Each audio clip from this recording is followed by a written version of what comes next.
Photoshop has a number of different tools to help you remove distracting elements, including the Content-Aware Fill and the Patch tool.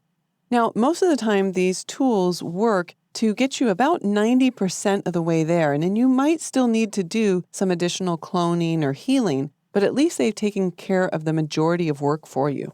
We're going to start by using the Patch tool, and I want to remove this lamp. Of course, removing the lamp would also require me to remove the shadow. So I will click and start dragging a selection around the lamp, and I'm using the Patch tool to do this. Of course, I could use one of the other selection tools. I'll try to be a little bit careful there, and then just close that selection. So I would like Photoshop to try to actually replace the lamp with other areas of the image. And in order to do this, I'll use the Edit menu and then Fill, and I will fill using Content-Aware. When I click OK, Photoshop will analyze the area and try to fill it with like areas from other portions of the image. And in fact, if I use Command D or Control D to deselect, we can see that it's done a very good job. One thing to note, if it doesn't do as good of a job as it did in this image on the first try, you can always refill the area by selecting the Edit menu and then choosing Content-Aware Fill for the contents, because every time you select that, the algorithm or the math actually changes a little bit. So it might be worth it to try it again. And like I said, when you use these tools, my expectation is that they usually get me about 80 to 90% of the way there, but I still will need to do a little retouching myself.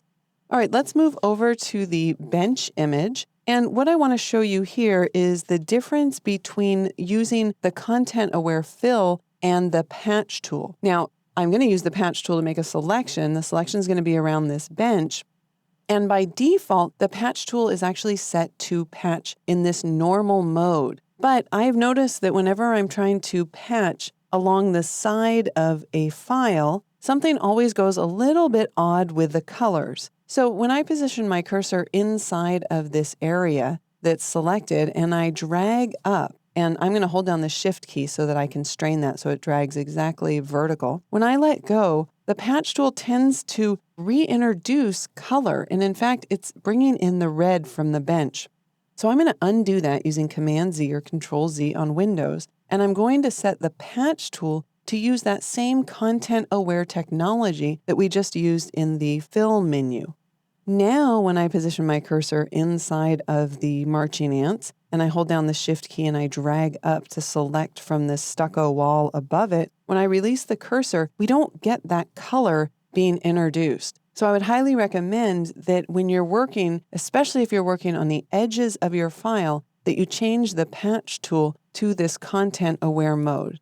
Again, it does an excellent job in this image, but most images you might still need to go in and use maybe either the healing brush or the spot healing brush in order to just refine some of the edges around your retouching. So there you go, 2 tools to help you get rid of distracting elements in your images.